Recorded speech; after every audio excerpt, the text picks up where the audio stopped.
55 साल की उम्र के बाद खून का हुक्म क्या है? चुनांचे 55 साल की उम्र के बाद उमूमन हैज़ नहीं आता है औरतों को, उमूमी तौर पर, लेकिन इसके बरखिलाफ भी कभी हो जाता है। लेकिन आम तौर पर हुक्म ये है कि 55 साल के बाद औरतों को खून नहीं आता है, हैज़ नहीं आता। लिहाजा इस उम्र के बाद औरत को अगर खून आए तो फिर उसका रंग देखा जाएगा। औरत को अगर खून आया तो फिर उस खून का रंग देखा जाएगा। अगर वो खालिस खून का रंग हो, यानी खूब सुर्ख या स्याह हो, तब ये समझा जाएगा कि ये हैज है। और अगर दूसरा कोई रंग हो तो फिर ये हैज नहीं है। अलबत्ता अगर उस औरत की आदत पहले से उस दूसरे रंग के खून आने की रही तो उस रंग का खून भी हैज ही शुमार किया जाएगा।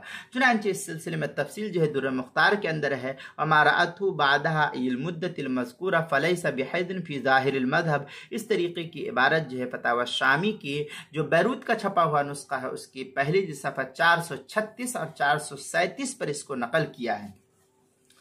और जो ज़करिया बुक डिपो देवबंद का हिंदी नुस्खा है फतावा शामी का, उसकी पहली जिल्द सफ़ा 503 पर इसको नकल किया है। किताबुल मसाइल की पहली जिल्द सफ़ा 233 और 234 पर भी इसको नकल किया गया है, वहाँ भी देख सकते हैं।